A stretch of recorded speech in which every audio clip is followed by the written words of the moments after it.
మరో వారంలో బంగారం రేట్లు భారీగా తగ్గబోతున్నాయా? గోల్డ్పై కేంద్ర ప్రభుత్వం సుంకాలు తగ్గిస్తోందా? బడ్జెట్లో ఆర్థిక మంత్రి నిర్మలమ్మ కీలక ప్రకటన చేయబోతారా? ఫిబ్రవరి 1న కేంద్ర బడ్జెట్ ఉండబోతోంది. గత బడ్జెట్లో బంగారంపై దిగుమతి సుంకాన్ని 15% నుంచి 6%కి తగ్గించింది కేంద్రం. మరోసారి కస్టమ్స్ డ్యూటీ తగ్గించే అవకాశం కనిపిస్తోంది. అదే జరిగితే 4 లేదా 3%కి తగ్గించాలనే డిమాండ్ వస్తోంది. ఇక గోల్డ్ కొనుగోలుపై ప్రస్తుతం 3% జీఎస్టీ కూడా వేస్తోంది ప్రభుత్వం. మేకింగ్ ఛార్జీలపైన 5% జీఎస్టీ పడుతోంది. వీటిని కూడా తగ్గిస్తే కొనుగోలు పెరిగే ఛాన్స్ ఉంది. ఈ నేపథ్యంలో బడ్జెట్ తర్వాత బంగారం ధరలు తగ్గే అవకాశం ఉందనే వాదనలు వినిపిస్తున్నాయి. కొన్ని నెలలుగా భారీగా బంగారం రేట్లు పెరుగుతున్నాయి. ప్రస్తుతం 22 క్యారెట్ల గోల్డ్ తులం 1,45,400 ఉంటే 24 క్యారెట్ల మేలిమి బంగారం 1,58,620గా కొనసాగుతుంది. సామాన్యులకు అందనంత ఎత్తుకు చేరింది ఈ బంగారం ధర. విక్రయాలు లేక జ్యువెలరీ షాపులు వెలవెలబోతున్నాయి. ఈ నేపథ్యంలో మరి బడ్జెట్ తర్వాత బంగారం ధరల పరిస్థితి ఏంటి? ఆకాశాన్ని అంటుతున్న పసిడి ధరలు బడ్జెట్ తర్వాత తగ్గుతాయా, పెరుగుతాయా? భారతదేశంలో బంగారం అంటే కేవలం ఒక లోహం మాత్రమే కాదు, అది ప్రతి కుటుంబం యొక్క ఆర్థిక భరోసా, అలాగే ఒక సామాజిక హోదాకు చిహ్నం. మరికొద్ది రోజుల్లో రాబోతున్న కేంద్ర బడ్జెట్పై దేశవ్యాప్తంగా పసిడి ప్రేమికులు, ఇన్వెస్టర్లు భారీ ఆశలు పెట్టుకున్నారు. ముఖ్యంగా గత ఏడాది కాలంగా అంతర్జాతీయ మార్కెట్లో బంగారం ధరలు ఆకాశాన్ని అంటుతున్న నేపథ్యంలో ఆర్థిక మంత్రి నిర్మలా సీతారామన్ ఈ బడ్జెట్లో ఎలాంటి నిర్ణయాలు తీసుకుంటారని మాత్రం ఇప్పుడు $1 మిలియన్ ప్రశ్నగా మారుతోంది. ఈ నేపథ్యంలో ప్రస్తుతం బంగారం ధరల గురించి ఒక ఆసక్తికర చర్చ అయితే సాగుతోంది. ఇక దీనికి సంబంధించి ఇప్పుడు బడ్జెట్ సమీపిస్తున్న వేళ భారతదేశంలో బంగారం ధరలకు సంబంధించి ప్రస్తుతం ఒక ఆసక్తికర చర్చ అయితే సాగుతోంది. మరి ముఖ్యంగా బంగారం ధరలు రికార్డు స్థాయిలో పెరుగుతున్న నేపథ్యంలో ప్రస్తుతం దిగుమతి సుంకాన్ని తగ్గించడం ద్వారా రేట్లను తగ్గించే అవకాశం ఉందని అంచనా వేస్తున్నారు. చాలామంది అదే డిమాండ్ కూడా చేస్తున్నారు. ఈ నేపథ్యంలో గత కొద్ది కాలంగా రికార్డు గరిష్టాలను తాకుతున్న బంగారం ధర అంతర్జాతీయంగా ఉద్రిక్తత నేపథ్యంలో ఒక సురక్షిత పెట్టుబడి సాధనంగా డిమాండ్ పెరుగుతోంది. అటువైపు పెట్టుబడులు పెరుగుతున్నాయి, దీంతో ధరలు అదే స్థాయిలో పెరుగుతున్నాయి. అంతర్జాతీయ మార్కెట్ ధరలకు అనుగుణంగా దేశీయ లోకల్గా కూడా పసిడి రేట్లు అదే స్థాయిలో ఆల్ టైమ్ గరిష్టాలకు చేరుతున్నాయి. ఇప్పుడు కూడా జీవనకాల గరిష్టాల వద్దే ట్రేడ్ అవుతున్నాయి. ఇప్పుడు హైదరాబాద్ నగరంలో చూస్తే బంగారం ధర పూర్తిగా 22 క్యారెట్లు 1,45,400 ఉంటే 24 క్యారెట్లు 1,58,620 దగ్గర ఉంది. దీంతో జనం అసలు కొనుగోలు చేయలేకపోతున్నారు. సామాన్యులకు అసలు అందరంత ఎత్తు ఇది. ఇదే క్రమంలో డిమాండ్ కూడా తగ్గింది. దీంతో విక్రయాలు లేవు. జ్యువెలరీ షాపులన్నీ కూడా వెలవెలబోతున్నాయి. దీంతో ధరలు ఎప్పుడు తగ్గిస్తాయంటూ ఎదురు చూస్తున్నారు. ఈ క్రమంలోనే మరి బడ్జెట్లో ఎలాంటి ప్రతిపాదనలు ఉండబోతున్నాయి? ఫిబ్రవరి 1న ఆర్థిక మంత్రి నిర్మలా సీతారామన్ పార్లమెంట్లో వార్షిక బడ్జెట్ ప్రవేశపెట్టబోతున్నారు. ఇక్కడ బంగారంపై ఎలాంటి ప్రకటన ఉంటుందనంటూ అటు సామాన్యులు, ఇటు ఆభరణాల వ్యాపారులు కూడా ఆశగా ఎదురు చూస్తున్నారు. ఇక్కడ బంగారం ధరల్ని కేంద్రం నేరుగా తగ్గించేందుకు ప్రధాన అస్త్రం ఏంటంటే దిగుమతి సుంకాలను తగ్గించడం. అవును, బంగారంపై కస్టమ్స్ డ్యూటీ తగ్గిస్తే వెంటనే దానికి అనుగుణంగా రేట్లు కూడా దిగొస్తాయి. కిందటిసారి కూడా బడ్జెట్లో ఏదైతే ట్యాక్స్ ఉందో 15% నుంచి 6% కేంద్రం తగ్గించింది. స్మగ్లింగ్ నియంత్రణ కూడా కస్టమ్స్ డ్యూటీ తగ్గించడం కలిసి వస్తుందని కేంద్రం భావిస్తోంది. అయితే ఇప్పుడు ధరల పెరుగుదల ఈ స్మగ్లింగ్కు మరింత ఊతమిచ్చింది. మరింత స్మగ్లింగ్ కూడా పెరుగుతోంది. దీంతో మరోసారి కేంద్రం కస్టమ్స్ డ్యూటీ తగ్గించే యోచనలో ఉంది. ప్రస్తుతం కిలో బంగారం స్మగ్లింగ్ చేస్తే దాదాపు 11.5 లక్షల లాభం వస్తుంది.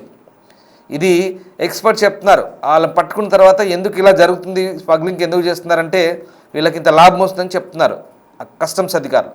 సో అది అంటే గ్రే మార్కెట్ వ్యాపారులు రెచ్చిపోతున్నారు. ఇక పలు చోట్ల ఇలా స్మగ్గుళ్ళు బంగారం పట్టుబడుతుండడం, ఇవన్నీ కూడా కేసులు నమోదవుతుండడం మనం చాలాసార్లు చూస్తున్నాం. ఈ క్రమంలోనే బంగారంపై ప్రస్తుతం ఉన్న కస్టమ్స్ డ్యూటీని కేంద్రం 4 లేదా 3% తగ్గించే అవకాశం కనిపిస్తోంది. అది డిమాండ్ కూడా ఉంది. అప్పుడు ధరలు నేరుగా దానికి తగ్గట్టుగా తగ్గుతాయి. ఇంకా ప్రస్తుతం గోల్డ్ జ్యువెలర్ కొనుగోలు చేసేటప్పుడు జిఎస్టీ కూడా వర్తిస్తుంది. ఇది ప్రస్తుతం ఫైనల్ బిల్లుపై 3% ఉంటే దీన్ని కూడా తగ్గించాలని జ్యువెలరీ అసోసియేషన్లు డిమాండ్ చేస్తున్నాయి. ఇక్కడ మేకింగ్ ఛార్జీలు కూడా 5% జిఎస్టీ ఉంటుంది. వీటిని కూడా తగ్గిస్తే కొనుగోలు పెరిగే అవకాశం ఉందనే అభిప్రాయం కూడా ఉంది. అప్పుడు కొలతల్లో కొంతైనా సామాన్యులకు అంటే కొంతలో కొంతైనా సామాన్యులకు అందుబాటులోకి వస్తాయనేది ఒక భావన. ప్రస్తుతం బంగారం వినియోగం విషయంలో భారత్ చైనాతో కలిసి ముందు వరుసలో ఉంటుంది. ఎందుకంటే ఇక్కడ మనకు కొన్ని అంచనాలు ఉన్నాయి, కొంతమంది ఎక్స్పర్ట్స్ చెప్తున్నారు, కొన్ని సంస్థలు ఉన్నాయి. ఇప్పుడు మోర్గాన్ స్టాన్లీ ఇట్లాంటి సంస్థలు ఏం చెప్తున్నారంటే వాటి అంచనాల ప్రకారం భారతీయుల దగ్గర ఇప్పటివరకు ఇళ్లలో సుమారు 34,600 టన్నుల బంగారం ఉందట. అంటే ఊహించుకోండి ఎన్ని కిలోల బంగారం ఉందో మన ఇళ్లలో. 34,600 టన్నులు బంగారం అంటే ఎంత బంగారం ఉందో ఒక్కసారి ఊహించుకోండి. భారతదేశం అంతా కూడా అందరి ఇళ్లలో ఇంత బంగారం ఉందట ఆభరణాల రూపంలో. దీని విలువ దాదాపు $4 ట్రిలియన్ పైగానే ఉంటుందట. అసలు ఆ లెక్క ఊహకంతుందా? $4 ట్రిలియన్ అంటే ఎన్ని వేల కోట్లు, ఎన్ని లక్షల కోట్లు. అది అంటే మన ఇండియన్ కరెన్సీలో చూసేది 360 లక్షల కోట్లు.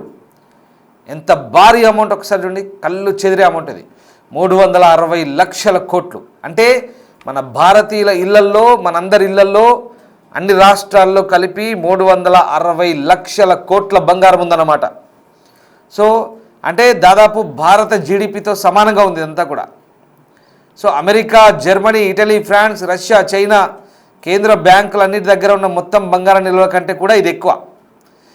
ఇక భారతదేశ జనాభా ప్రస్తుతం 140 కోట్లకు పైగా ఉంది. సో మొత్తం 34,600 టన్నుల బంగారంతో చూస్తే సగటున భారతీయులు ఒక్కొక్క దగ్గర 25 గ్రాముల బంగారం ఉన్నట్లు లెక్క. మరి అందరి దగ్గర నిజంగా 25 గ్రాములు ఉందా అంటే దాని అర్థం కొందరి దగ్గర కిలోల కమాన్ ఉండొచ్చు, కొందరి దగ్గర మొత్తానికి లేకపోయి ఉండొచ్చు. కానీ ఓవరాల్గా అంచనా వేస్తే సగటున ఒక్కొక్కరు డివైడ్ చేస్తే ప్రతి ఒక్క పర్సన్కి 25 గ్రాములు అంటే దాదాపు 2 తులాలన్నర ఉండాలి ఒక్కొక్కరి దగ్గర ఈ లెక్కన. కానీ అంటే మొత్తం ఒక్కరి దగ్గరే నిజంగా అందరి దగ్గర 2.5 తులాలు ఉందా ప్రతి ఒక్కరి పేరు మీద అంటే అట్లని కాదు. దాని అర్థం అంటే ఒక్కొక్కరి ఇంట్లో ఒకరి దగ్గర కిలో బంగారం ఉండొచ్చు, ఒకరి దగ్గర ఒక అరకిలో ఉండొచ్చు, ఒకరి ఇంట్లో అందరి ఒంటి మీద నగలు ఉండొచ్చు, ఒకరింట్లో లేకపోయి ఉండొచ్చు. కానీ యావరేజ్ లెక్క ప్రకారం చూస్తే ఈ లెక్కన ప్రతి ఒక్కరికి 2.5 తులాల చొప్పున ఉండాలి. అంటే మరి ఇప్పుడు అప్పులు కూడా అంతే. ఇన్ని లక్షల కోట్ల అప్పు ఉందంటే ఒక్కొక్కరి పేరు మీద ఇంత అప్పు ఉంది అంటాం కదా. సో ఇది కూడా అంతే. ఆ లెక్క ప్రకారం ప్రస్తుతం ఈ కొన్ని సంస్థలు చెప్తున్న లెక్క ఇది. సో ప్రస్తుతం మార్కెట్ ధర ఒక్కొక్కరి దగ్గర సగటున 2,70,000 నుంచి 3.5 లక్షల వరకు ఉంటుందని చెప్తున్నారు. ఈ క్రమంలోనే భారత్లో బంగారానికి డిమాండ్ దృష్ట్యా దీనిపై బడ్జెట్లో దిగుమతి సుంకం తగ్గించాలనే డిమాండ్లు అయితే వినిపిస్తున్నాయి.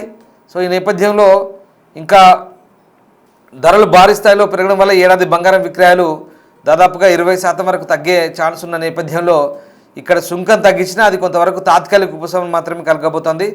అంతర్జాతీయంగా ఉద్రిక్తతలు తగ్గి ధరలు స్థిరపడితేనే దేశంగా ధరలు తగ్గుతాయని మరికొంతమంది విశ్లేషకులు అంటున్నారు. ఏదేమైనా కేంద్ర ప్రభుత్వం ఇక్కడ మనం ఇందాక చెప్పుకున్నాం, బంగారం అనేది భారతదేశంలో ఒక మెటల్ కాదు, ఒక లోహం కాదు, ఒక ఎమోషన్, ఒక సామాజిక హోదా. ఖచ్చితంగా అది మన ఇళ్లలో ఉండాల్సిందే. పెళ్ళిళ్ళకైనా లేదా ఇతరత్ర శుభకార్యాలకైనా బంగారం అనేది మనకు అదొక ప్రామాణికంగా మనం ఒక సామాజిక హోదాగా భావిస్తాం వాటిని గిఫ్ట్లు ఇవ్వడంలో. సో ఇది అంటే ఇక్కడ బంగారం రేట్లు కేంద్ర ప్రభుత్వం ఈ ఎక్సైజ్ డ్యూటీ తగ్గించినంత మాత్రాన బాగా తగ్గుతాయంటే దాని అర్థం అది కాదు. కొంతవరకు తగ్గుతాయి. ఎప్పుడు తగ్గుతాయి? ఇంటర్నేషనల్గా ఆ గొడవలు, ఈ వెనిజులా, అమెరికా గొడవలు లేదా ఇరాన్ గొడవలు, ముఖ్యంగా ఇట్లాంటి అంతర్జాతీయ పరిణామాలు కొన్ని గొడవలు ఉన్నాయి. కేవలం ఆ కొన్ని గొడవలు మాత్రమే కాదు, ఓవరాల్గా అంతర్జాతీయ పరిణామాలన్నీ కూడా ఎప్పుడైతే ఆ టెన్షన్స్ తగ్గుతాయో, అమెరికా రష్యా వ్యవహారం కానీ ఇవన్నీ కూడా చమురు వ్యవహారాలు కానీ తగ్గినప్పుడు ఇప్పుడు ఏం జరుగుతుందో అలా ఉన్నప్పుడు బంగారం సురక్షితం అంటూ పెట్టుబడి దాని మీద పెడుతున్నారు. సో దాంతో అడ్డగోలుగా రేట్లు పెరుగుతున్నాయి. వెండి కూడా అంతే, అడ్డగోలుగా చైనా వాళ్ళు బ్యాకప్ చేసుకుంటున్నారు వెండి అంతా కూడా. దీంతో అసలు వెండి ఎవరైనా ఊహించామా? వెండి రేట్ ఎలా ఉంది గత సంవత్సరానికి ఈ సంవత్సరానికి ఒక్కసారి మీరు ఆలోచించుకోండి, కంపారిజన్ చేసుకోండి. అందరంత ఎత్తుకు వెళ్ళిపోయింది. వెండి రేటు 3 లక్షల కిలో దాటిందంటే ఎంత భారీగా రేటు పెరిగిపోయిందో ఒకసారి ఊహించుకోండి. సో బంగారం, వెండి, ఈవెన్ కాపర్, రాగి కూడా పెరుగుతుంది ఇవాళ రేపు. రాగి పరిస్థితి కూడా అంతే, రాగి కూడా అడగోలుగా రేటు పెరుగుతుంది. 35-40% దాకా రేటు పెరిగింది రాగి. ఇది పరిస్థితి. అంటే లోహాలకు వాటి మీద పెట్టుబడి పెడితే సురక్షితంగా ఉంటుందంటూ అంతర్జాతీయంగా వస్తున్నటువంటి ఈ అంచనాల ప్రకారం రేట్లు పెరుగుతున్నాయి. ఎప్పుడైతే ఆ టెన్షన్స్ తగ్గుతాయో ఇక దీని నుంచి ఆ పెట్టుబడులు వెనక్కి తీసుకుంటారు కాబట్టి బంగారం రేట్లు కూడా తగ్గుతాయి. ఇదంతా ఎందుకు చెప్తున్నానంటే కేవలం బడ్జెట్లో ఎక్సైజ్ సుంకం డ్యూటీ తగ్గించినంత మాత్రాన కొంతవరకు తగ్గొచ్చు, ఇంత భారీగా ఏం తగ్గకపోవచ్చు, బట్ తగ్గుతాయి. కానీ ఇంటర్నేషనల్గా ఔన్స్ బంగారం ధరలు అంతర్జాతీయ మార్కెట్లో తగ్గినప్పుడే అక్కడ ధరలు పడిపోయినప్పుడు ఇక్కడ ధరలు ఖచ్చితంగా ఇంకా అందుబాటులోకి వస్తాయి. లేదంటే ఎంత దారుణం ఇది, 1,58,000 ప్రస్తుతం తులం బంగారం 24 క్యారెట్లు. అసలు ఎవరు ఊహించుండరు. వెండి మాత్రం మరీ అసలు ఎంత ఎత్తుకు ఎదిగిందంటే వెండి ధరలు అమాంతం పెరిగిపోయాయి. ప్రస్తుతం కొనాలంటేనే ఒక రకంగా భయపడుతున్నారు. జ్యువెలరీ షాపుల్లో ఎవరు గిరాకీ లేక వెలవెలబోతున్నాయి, కొనడానికి వెనకాడుతున్నారు. ఇక సామాన్యుల పరిస్థితి ఇంకా చెప్పనక్కర్లేదు. తులం బంగారం కొనాలన్నా ఒకప్పుడు ఏదైనా ఫంక్షన్లో అది ఇదైతే ఒక తులం బంగారం పెట్టాలన్నా ఉన్న వాళ్ళైనా లేని వాళ్ళైనా అటో ఇటో డబ్బు సర్దుబాటు చేసుకొని 30,000 40,000 ఉంటే 50,000 లోపున్నా కూడా బంగారం కొని పెట్టేవాళ్ళు. ఇప్పుడు ఆ పరిస్థితి లేదు, 3 ఇంతలు పెరిగింది. ఒక పెట్టుబడి సాధనం. సో ఆ రేట్లు తగ్గాలంటే కేంద్ర ప్రభుత్వం కూడా ఈ ఎక్సైజ్ డ్యూటీలు తగ్గించాలి. ఇది కూడా మంచి పరిణామమే. దీంతో కొంత రేట్లు తగ్గుతాయి. అండ్ ఇంటర్నేషనల్గా ఉన్నటువంటి సిచ్యువేషన్స్ కొంచెం చల్లబడితే బంగారం రేట్లు, ఔన్స్ బంగారం అంతర్జాతీయ మార్కెట్లో తగ్గితే మనకు కూడా ఇంకా ధరలు దిగొచ్చే అవకాశం ఉంది. Thank you.